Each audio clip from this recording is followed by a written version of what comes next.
Hey guys, I hope all is well. It has taken me a really long time to talk about this, and there's a video I had recorded before as like an intro, and this was a few weeks before it happened, that maybe I'll insert here, and if not, maybe I'll play it at the end so that you can see. But I was trying to get to a point where I could talk without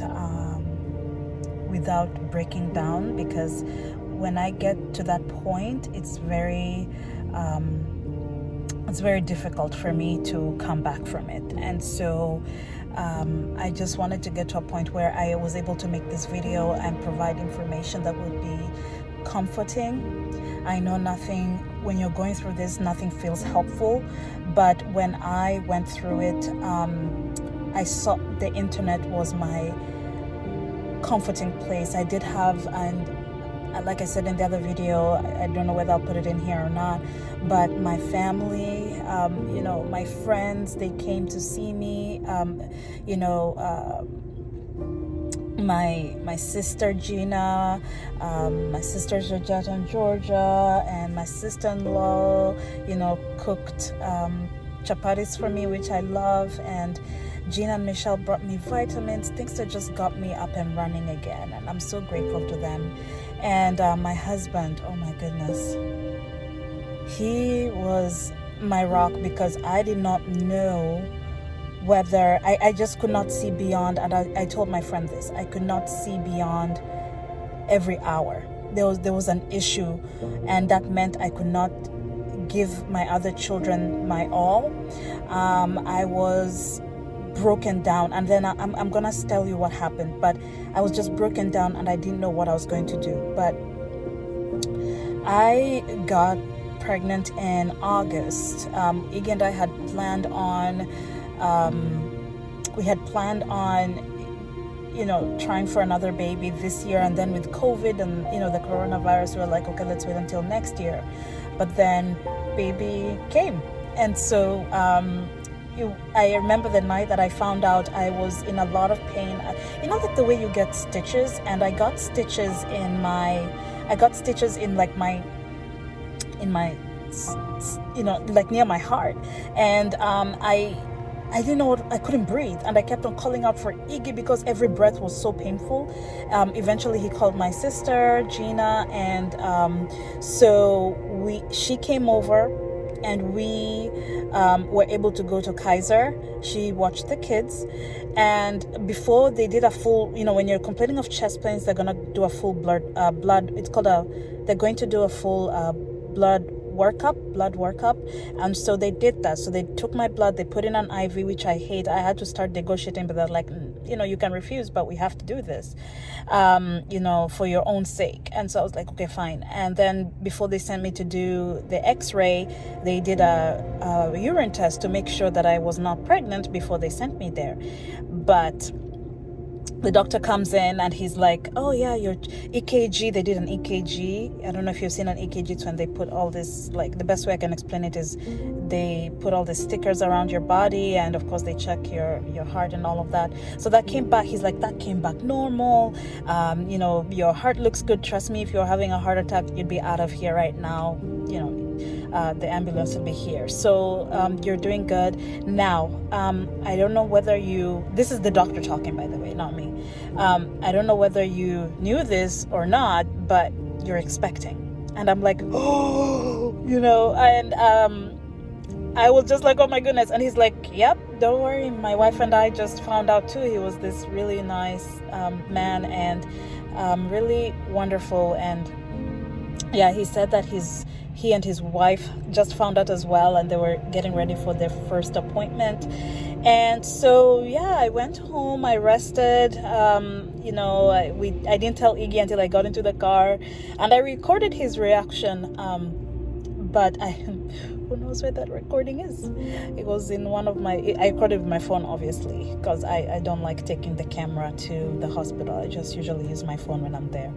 And so he was, shocked, but so excited.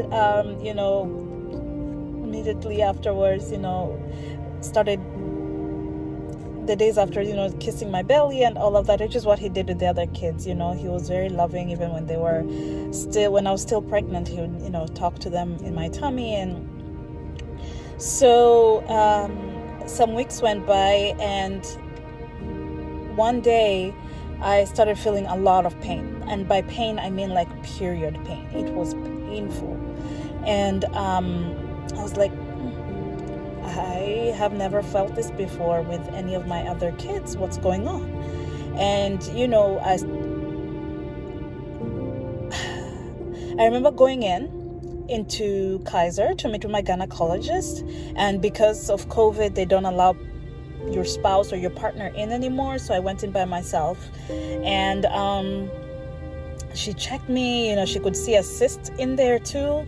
It was a little bit big, and then the baby was, we could see the sac, the baby was in there. And she said, maybe, the pain you're feeling is probably, coming from the cyst and all of that. We don't know. But right now she measured the baby and all of that. And I had to come back for another appointment, like 2 weeks, 3 weeks after. She wasn't going to be there, but another doctor whom, has been there. He has been there when she was away, so I know him and I'm very comfortable. He was going to do the next exam, so I was like, okay, fine, no problem. So that was on a Wednesday, I believe, Tuesday or Wednesday, because on Thursday was Franco's birthday in September. And so we had only 2 of my sisters over and my sister's husband, just very few people, 3 people over, and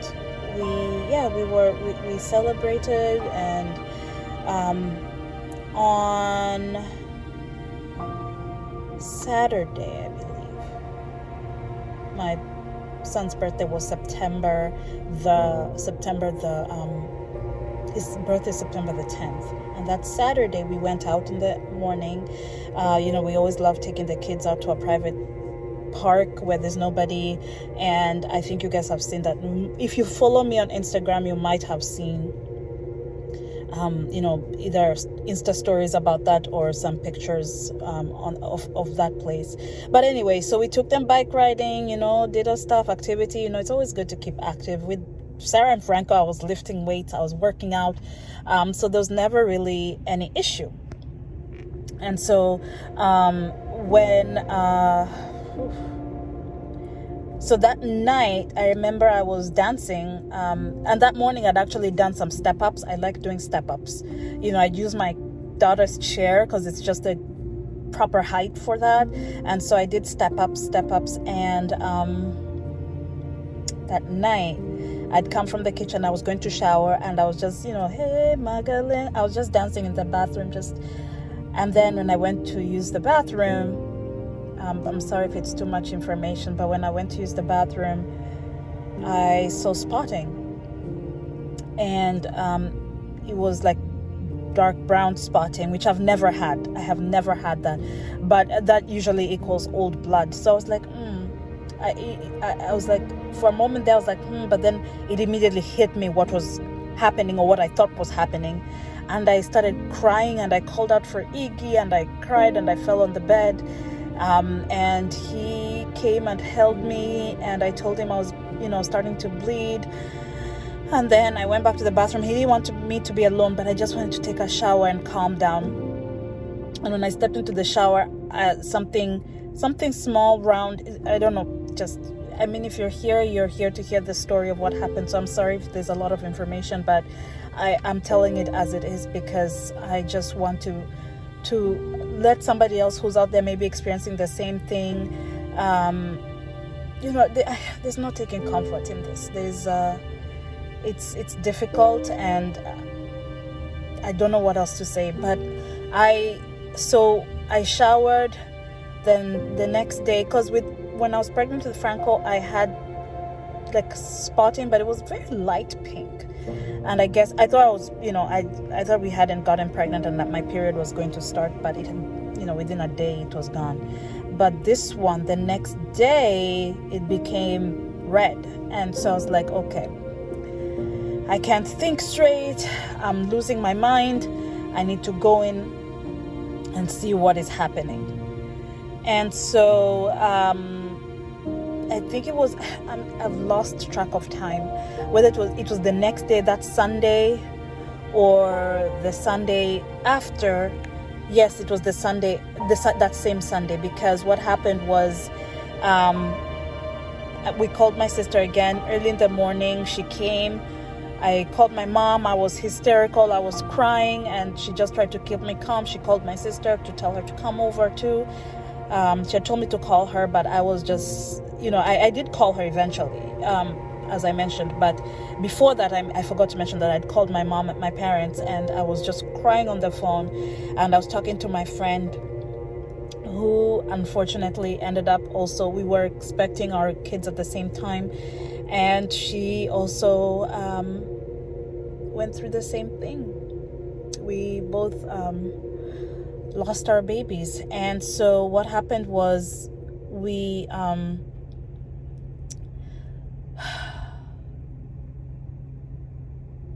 so I went in, did the blood work. I went to the urgent care, right? I went to urgent care, and then I did some checkups. She checked, she's like, oh, your cervix is still closed. I was gonna check, whether your cervix was open or closed. It's still closed, and I can see some spotting, some blood. And so what I'm gonna do is I'm gonna send you down to the lab. I want you to go and do, we're gonna do the HCG levels, those are levels that show, pregnancy, and they're supposed to be doubling every 2 days. I remember when, and you know what, let me just hold this part for after I tell you about my levels. So I went downstairs after she checked me, did the blood work, left. And then she told me to return 2 days later. So on Tuesday morning, she did send the notes over to my doctor. My doctor said, I see what's happening. Yeah, go ahead and do the second blood work, and then we'll talk after that. So I go and get that done on Tuesday morning, and I'm praying, I'm just listening. I'm listening and praying. And,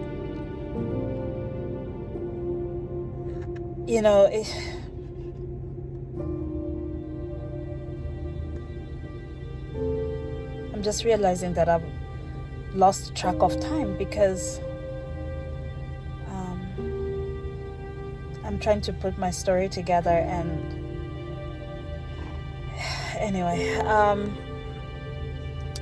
so the 2 days between Sunday and that Tuesday when I did the second blood work were so long, and I was bleeding. Now the bleeding became constant, but I'd heard of, and this was the time when I was just lying down in the nursery. Iggy took care of the kids most of the time, and he cooked and did all of that. And I'm so grateful to him. And I was just going into the bathroom every couple of hours, trying to rest, going to the bathroom to check. Every time I went to the bathroom, it was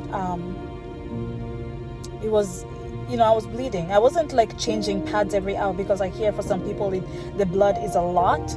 I wasn't changing pads every hour or so, and that sort of, I was trying to take comfort in that. And then I did research. I saw about the subchorionic hematoma, where there's some blood vessels, something that bursts in there and causes you to bleed. Like, some people who have experienced it say it's like someone has switched on a tap and you're just bleeding, and then when they go to the hospital, the baby's fine. And I was kind of hoping that was what was happening to me. And I wouldn't really see any blood until like I wiped, and then I would see blood, a lot of it. So I was like, okay, maybe it's not too much because it's not pouring. So that happened for the next 2 days between Sunday and Tuesday. Tuesday morning I go in, they're like, oh, we'll have your results in an hour. I'm like, okay, fine. So I want to see the results before, and my doctor has to call me at 10 o'clock because we did make an appointment for her to call me after she got my results. We tried to do our stuff early and book her because she's really good. She's really in demand. And so when we're able, and she's seen me through my 2 pregnancies. So,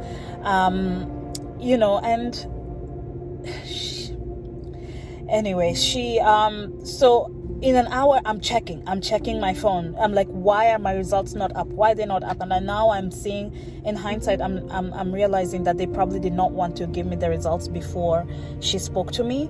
And so she calls me because my results are not showing up. So she calls me, she's like, hello, she always calls me, even though we've known each other for years. She always calls me by my last name.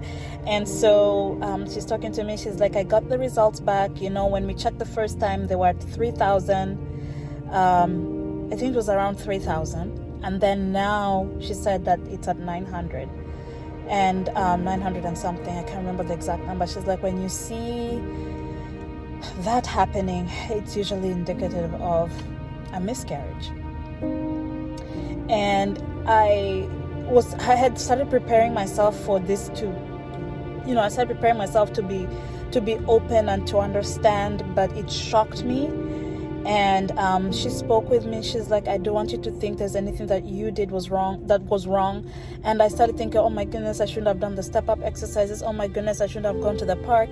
I shouldn't have, been dancing. And I wasn't dancing hard. I was just like, because when I'm pregnant, I especially now, I was trying to be careful because this pregnancy felt very different. Like I said, with Franco and Sarah. With Sarah, I did not gain a lot of weight. I literally just gained her weight and then just some water. I gained, I was at 130 pounds. I literally, 32 pounds. I gave birth to her at 144, 146. And so so I never, and with their pregnancies, like I never doubted anything. Even when I felt sick, there was a time when a friend of ours gave us food that had been sitting out, and I was so sick and I thought I was gonna lose Sarah, especially because it was my first pregnancy, and so I was screaming and crying, but I never thought of like a miscarriage. I just thought like, oh my goodness, I ate something bad. Is she feeling the pain that I'm feeling? And with Franco, never even doubted it. Oh, I'm pregnant. Yeah, we're good to go. I never entertained the thought of a pregnancy. Nobody wants to entertain that. Maybe it's a poor choice of words, but I never thought about it. When you're pregnant, you're not thinking, oh my goodness, I'm going to lose my child. You're just really excited and happy. Or maybe if you're not excited and happy, you're shocked and trying to come to terms with it. But I doubt people are thinking, oh, I'm going to lose my child, at the beginning of a pregnancy. And so I never doubted it. And so when I became, and I was super active with them, worked out with weights with Sarah, I was super slim. In fact, after I gave birth, people didn't even know that I had given birth. Not slim, but I've always been curvy, but I literally did not gain a lot of weight. The weight that I was when I gave birth to her is not even where I am right now. I'm way heavier than when I gave birth to my daughter. And I'm okay with my curves and my body. But going back to when I spoke with my gynecologist, I told, she was trying to comfort me. She's like, sometimes the chromosomes just don't line up properly, and maybe your body realized that the pregnancy wasn't viable, and so the miscarriage happened. And I don't want you to think it's your fault. And there's a paper I wanted to share with you guys, but I don't have it here, and I'll probably do a separate video about it. And so there's never really a solid answer for when things like this happen. And I'd named the baby Bambino. That was my nickname for the baby. At that time, we hadn't known the gender. And I remember just crying. Iggy came in. I was just crying. And the days after were a blur. I kept on bleeding. And, the next couple of days, I was just bleeding. And one day, I went to, and I was in the nursery most of the time. I went to, so that I could rest and Iggy could take care of the kids. I went to the bathroom in the master bedroom, and I remember I was using the bathroom. I stood up and I wiped, and I knew at that moment that was baby, and I knew, and I could tell from the shape. You can just when it's baby. And being a mom, and I never expected to see my baby like that, because when I've seen my children, they've been, when I've given birth to them, and to see and I screamed and I cried and I almost fell into the bathtub. And there's a noise that came out of me that I can't explain. If I was able to say what it was, I would say that that's what grief sounds like, because I cannot describe to you the noise that came out of me when I realized that I was holding my child in my hands. And so I screamed for Iggy. He came, he looked, we held each other, we cried, and I told Iggy, and I know some women, flush their babies, and I've heard, horror stories of what has happened, and I just kept on, I remember I kept on saying, please don't let me flush baby down the toilet, please don't let me, and I didn't. And I told Iggy, I'm not gonna do that, I'm not throwing baby in the trash can, I'm not flushing him or her down the toilet. I told him, I need you to take baby somewhere, and I need you to bury baby somewhere. And he agreed. And I was filled with so much sorrow. I can't even begin to describe how painful it was. And my heart I was shaking. My heart, I just cannot even describe it. And I remember the next day, after, Iggy had gone to, my sister had come over to help me and watch the kids while I rested, and my husband had gone out. He went to work. I, of course, took baby with him. And my friend, one of my friends, she called me. She didn't know what was happening. She called me and I was so emotional. I told her what happened. She's like, Yvonne, I'm cooking lentil soup for you. I'm gonna come over today.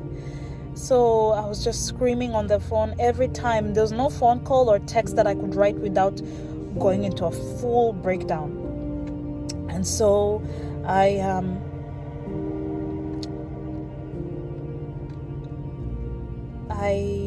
went through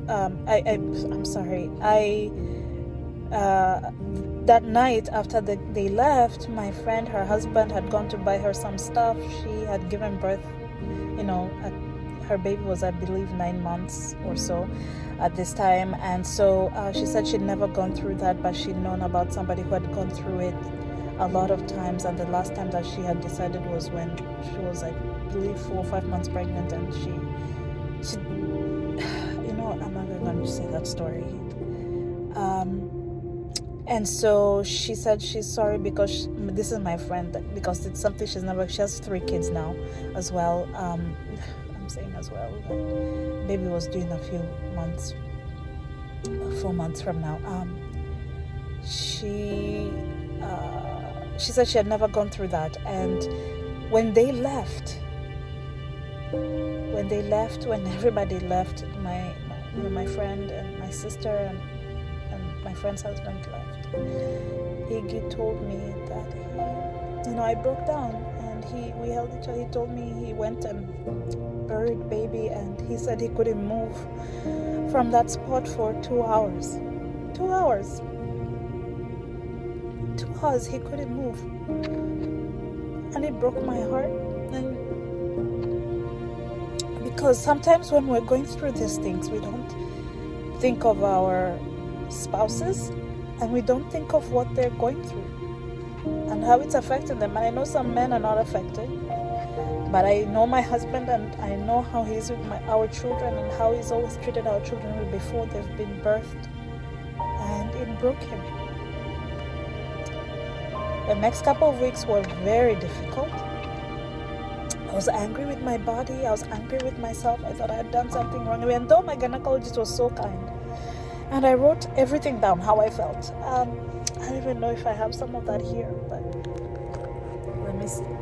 And then when people were making phone calls, when people were calling me and they could tell something was wrong, even those who did not know I was expecting, but they're like, Yvonne, you can try again. And trust me, I know I can. But at that time, I was so angry every time somebody said that, because I was like, I don't want to hear that right now. I've lost my child. I just saw my child at that stage from my body. And so right now I don't want to hear that I can try again. I couldn't even fathom getting pregnant again at that time. Even though Paul kept on telling me that, it made me even more upset. And my sister, she gave me this book, Grieving the Child I Never Knew.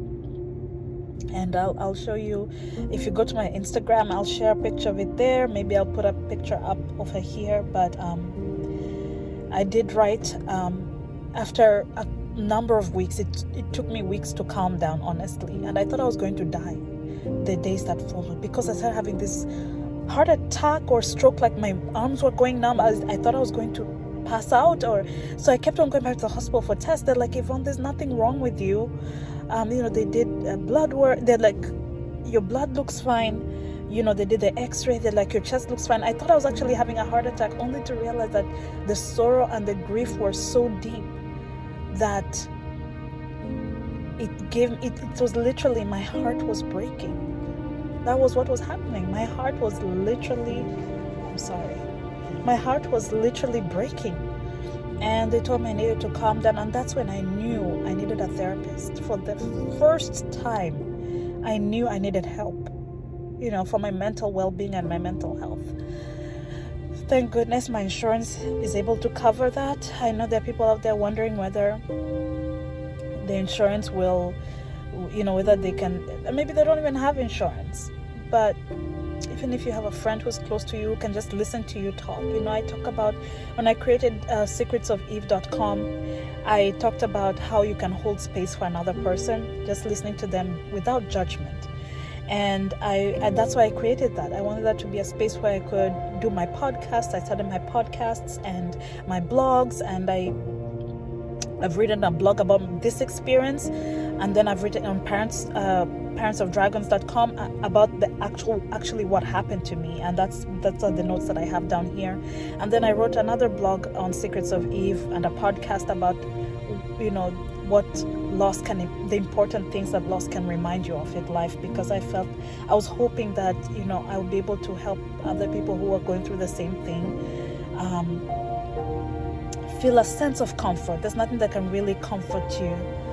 And I remember I've put baby's socks. I had baby socks, by my bedside for such a long time. Then I moved it to the Bible, and then eventually I used a frame. There's a former employee of mine who we're so close with.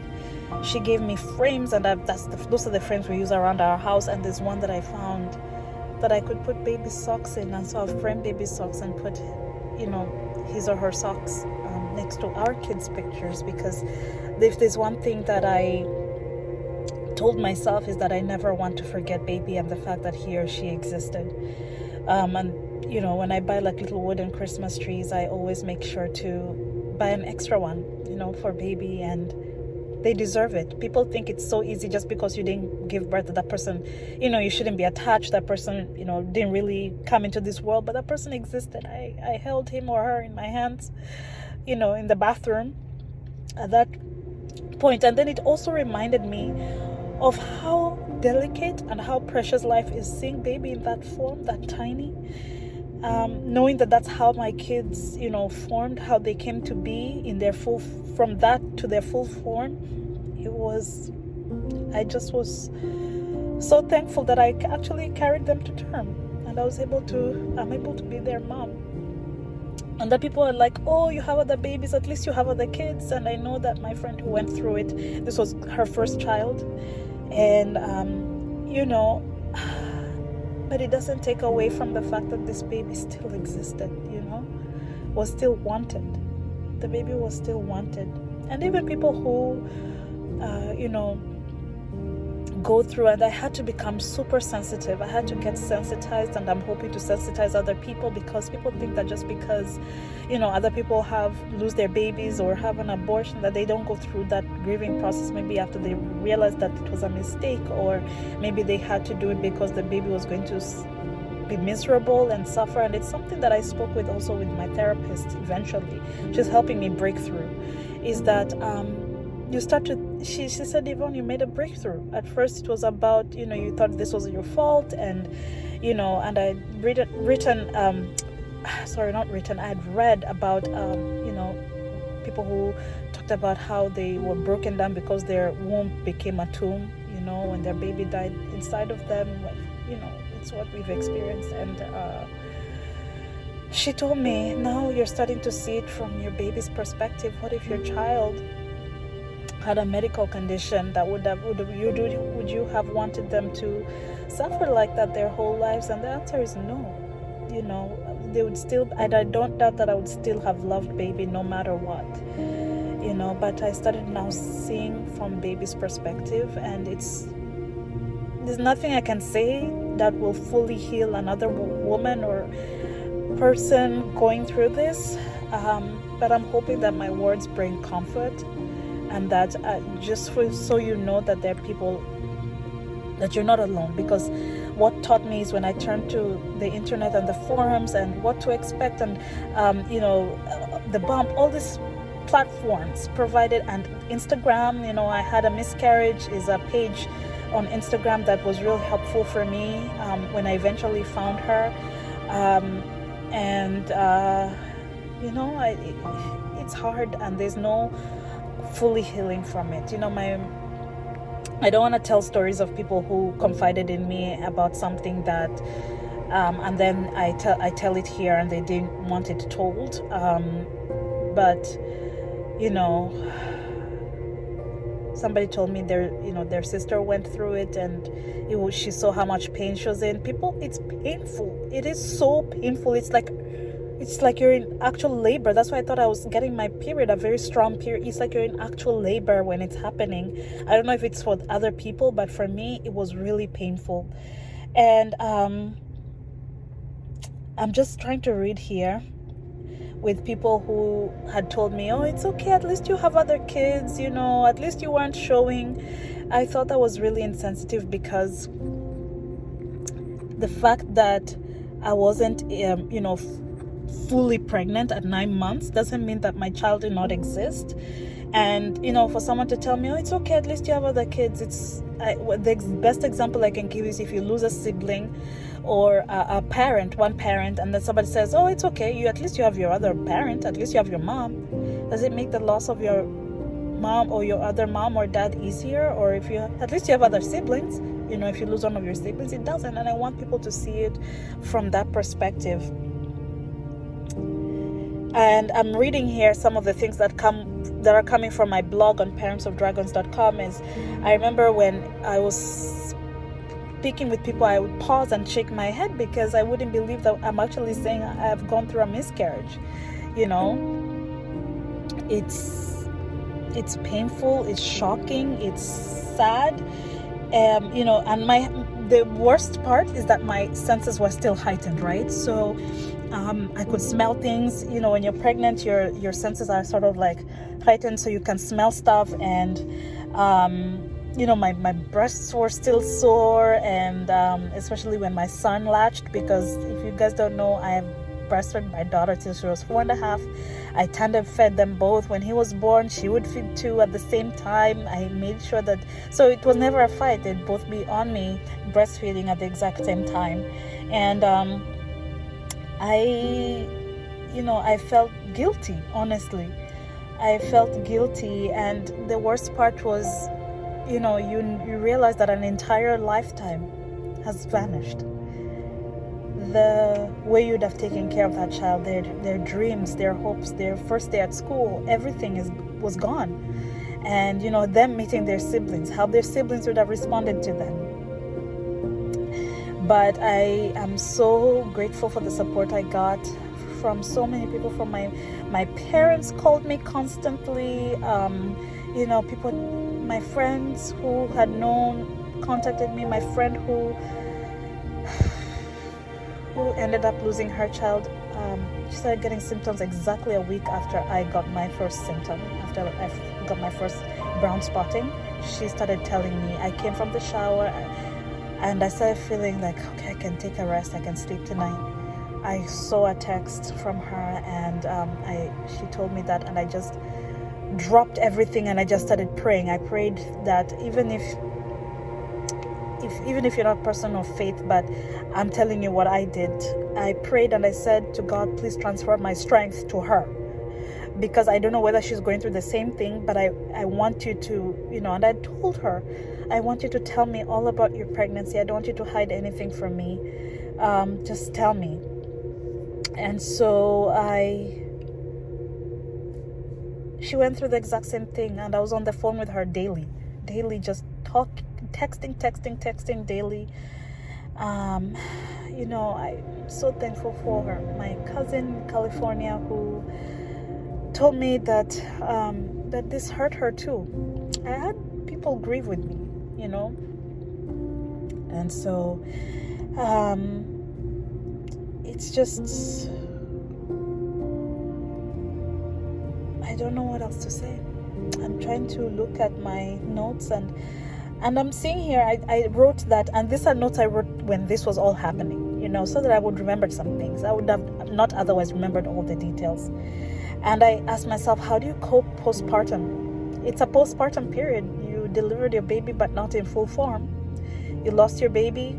It's a different postpartum. And I remember when Chrissy Teigen went through her miscarriage, she said you drive home, but with no baby to take home. And it's painful, especially after you've been through pregnancy, and the pregnancy, the things that you go through, the nausea and all of that. I started feeling a little bit of nausea. I remember my mind was trying to lock me out. It was, or rather lock that memory and that what had happened out, because I started asking myself, was this real? It happened so quickly. Was it real? Was I pregnant? And that was the time when I was really into it, and I couldn't see beyond every hour. It was very difficult.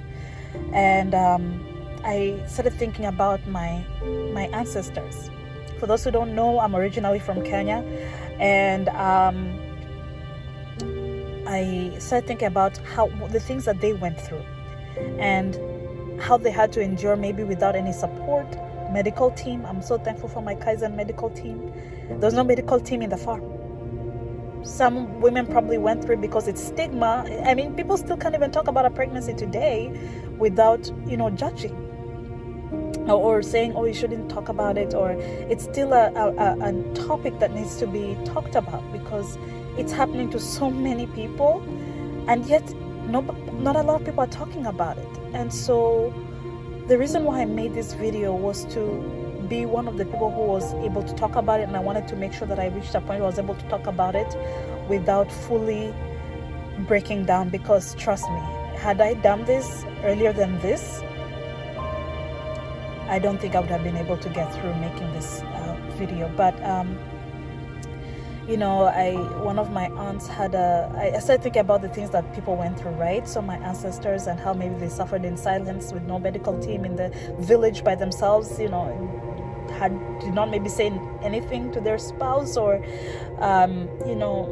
one of my aunts her baby was born not breathing at 9 months. She gave birth and her baby was not breathing. And her son had asked her, can we switch him on, like just the same way we can turn on a TV? And obviously not. And I thought about the things that she went through and what other women go through and have been through. And I said, I will draw strength from that. I will mourn my baby. I'll not hold back, because when I thought I was coping is when I started having those heart attack like symptoms and stroke, and my body going numb, my limbs going numb.